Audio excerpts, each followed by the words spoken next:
ان الحمد للہ والصلاة والسلام علی رسول اللہ اعوذ باللہ من الشیطان الرجیم بسم اللہ الرحمن الرحیم قال اللہ تعالی فی سورہ الحدید ما اصاب من مصیبت فی الارض ولا فی انفسکم الا فی کتاب من قبل ان نبرأها ان ذلک علی اللہ یسیر لِكَيْ لَا تَأْسَوْا عَلَى مَا فَاتَكُمْ وَلَا تَفْرَحُوا بِمَا آتَاكُمْ وَاللَّهُ لَا يُحِبُّ كُلَّ مُخْتَالٍ فَخُورٍ۔ کوئی مصیبت ایسی نہیں ہے جو زمین میں یا تمہارے اپنے نفس پر نازل ہوتی ہو اور ہم نے اس کو پیدا کرنے سے پہلے ایک کتاب میں نہ لکھ رکھا ہو۔ ایسا کرنا اللہ کے لیے بہت آسان کام ہے۔ یہ سب کچھ اس لیے ہے تاکہ جو کچھ بھی نقصان تمہیں ہوا اس پر تم دل شکستہ نہ ہو، اور جو کچھ اللہ تمہیں عطا فرمائے اس پر پھول نہ جاؤ۔ اللہ ایسے لوگوں کو پسند نہیں کرتا جو اپنے آپ کو بڑی چیز سمجھتے ہیں اور فخر جتاتے ہیں۔ ناظرین کرام، یہ دنیا مومن کی ضرورت ہے اور آخرت مومن کا مقصد ہے۔ اس دنیا سے مومن اتنا کچھ ہی سمیٹتا ہے جتنا اس دنیا میں رہنے کے لیے ضروری ہے، اور آخرت کے لیے اتنی ہی تگ و دو، اتنی ہی کوششیں کرتا ہے جتنا وہاں رہنے کے لیے ضروری ہے۔ مومن کے لیے دنیا کی مثال ایک جیل خانہ کی سی ہے۔ رسول اللہ صلی اللہ علیہ وسلم نے فرمایا کہ دنیا سجن المؤمن و جنت الکافر، رواہ ترمذی۔ دنیا مومن کے لیے قید خانہ ہے اور کافر کے لیے جنت ہے۔ آپ جانتے ہیں کہ جیل خانے کی زندگی ایک پابندی کی، ایک سختی کی زندگی ہے۔ اسی لیے ایک مومن کی زندگی کو اس سے تعبیر کیا گیا، جبکہ کافر کی دنیاوی زندگی اس کے لیے جنت ہے۔ ہر طرح کی تفریح طبع کا، آسائش کا، آرام کا، ہر نعمت دستیاب ہے، جس طرح چاہے وہ ان کو استعمال میں لے آئے۔ اللہ عز و جل نے تمام مخلوقات کی تقدیریں زمین اور آسمان کی تخلیق سے پہلے لکھ کر لوح محفوظ میں رکھ دی تھی۔ کائنات کا یہ انتظام، یہ انصرام فرشتوں کے سپرد ہے۔ لوح محفوظ میں لکھنے کا ایک فائدہ تو یہ ہے کہ جو کچھ وجود میں آتا رہے، فرشتوں کا اس کا علم ہوتا رہے اور وہ اللہ کی مشیت کے مطابق اپنے فرائض، اپنے کاموں کو انجام دیتے رہے۔ دوسرے مخلوقات کو بھی معلوم ہو کہ ہمارے اعمال میں سے کوئی چیز ایسی نہیں جو لکھنے سے رہ گئی ہو۔ ہر کام، حتیٰ کہ درخت سے پتے کا جھڑنا بھی اس کی مشیت اور اس کے فیصلے کا محتاج ہے۔ پھر ہمیں ایک بڑا قیمتی سبق سکھایا جا رہا ہے جسے ہمیں مضبوطی سے پکڑنا ہے تاکہ ہماری زندگی آسان ہو جائے، اور وہ ہے حقیقت پسندی اور اعتدال کا سبق۔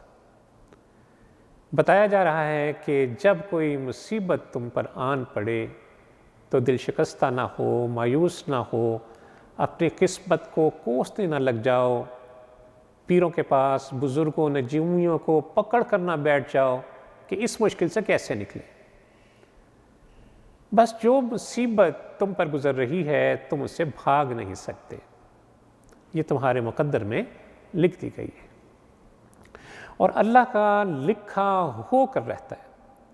اب صبر کا دامن مضبوطی سے تھامو، اپنا جائزہ لو، جہاں کہیں تدبیر میں کمزوری نظر آئے اسے دور کرنے کی کوشش کرو، اپنی سعی کو، اپنی جہد کو جاری رکھو، اور مستقل مزاجی سے حالات کے بہتر ہونے کا انتظار کرو۔ اور پھر اللہ کا وعدہ ہے کہ بے شک ہر تنگی کے بعد فراخی ہے۔ اسی طرح جب کوئی نعمت پاؤ تو اللہ کا شکر کرو کہ اس نے تمہاری پیدائش سے پہلے ہی یہ نعمت تمہارے نصیب میں لکھ دی ہے۔ یہ فضل خالصتاً اس کی عطا ہے۔ اس نعمت کے پیدا کرنے میں تمہارا کوئی دخل نہیں ہے۔ کبھی کسی کامیابی کو اپنی محنت کا نتیجہ نہ سمجھو، کبھی کسی نعمت یا کسی خوشی کے حصول کو اپنی قابلیت سے مت جوڑو، اپنے فہم و فراست کا صلہ نہ سمجھو۔ اور اس نعمت کا حق یہ ہے کہ اپنے رب کے حضور سجدہ ریز ہو جاؤ، اس کی حمد بیان کرو، اس کی ثنا، اس کی تسبیح تحلیل بیان کرو، اور اپنے آپ کو مزید اس کی نعمتوں کا مستحق بناؤ۔ لَإِن شَكَرْتُمْ لَأَزِيدَنَّكُمْ وَلَئِن كَفَرْتُمْ إِنَّ عَذَابِي لَشَدِيدٌ، کہ یاد رکھو اپنے رب کے اس اعلان کو کہ اگر تم شکر کرو گے تو میں تمہیں مزید بڑھا چڑھا کر دوں گا، اور اگر کفران نعمت کرو گے تو جان لو کہ میری سزا، میرا عذاب بڑا شدید ہے۔ تو ناظرین کرام، ان دو آیات میں ہمارے لیے جو اسباق ہیں ان کا مختصر نچوڑ یہ ہے کہ انسان ہے، مشکلات اور مصائب سے ڈھیلا پڑ سکتا ہے۔ اللہ کی رحمت اس مشکل وقت میں سہارا بن کر کھڑی ہو جاتی ہے، مومنوں کی ہمت بندھاتی ہے، ان کے ایمان کو تقویت پہنچاتی ہے کہ تم جس مشکل سے، جس آزمائش سے گزر رہے ہو، اللہ اس سے بے خبر نہیں ہے، اور یہ جو تمہاری آزمائش کی جا رہی ہے، آزمائش پہ آزمائش آ رہی ہے، یہ سب اللہ کی مشیت کے تحت ہے، اس کی اپنی بنائی ہوئی اسکیم کے تحت۔ یاد رکھو یہ دنیا ازداد کا مجموعہ ہے، ازداد پر قائم ہے، ہر تعمیر سے پہلے تخریب لازم ہے، تخریب ہی نہیں ہوگی تو تعمیر کیسے ہوگی؟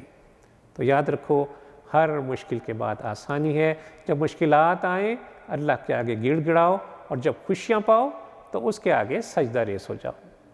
اگر اس طرح زندگی بسر کرو گے تو اللہ کی ابدی نعمتوں والے باغات تمہارے منتظر ہیں۔ اللہ عز و جل سے دعا ہے کہ وہ ہمیں مصیبتوں پر صبر، عالی حوصلگی عطا فرمائے، ہمیں مشکلات کا خندہ پیشانی سے سامنا کرنے کی توفیق عطا فرمائے، اپنی نعمتوں کا احساس کرنے والا بنا دے، اپنی نعمتوں پر شکر کرنے والا بنا دے۔ اللہ عز و جل ہمیں حالت اسلام پہ زندہ رکھے، حالت ایمان پر اس دنیا سے لے جائے۔ وصلی اللہ تعالیٰ علی خیر خلقہ محمد وعلی آلہ وصحبہ وسلم۔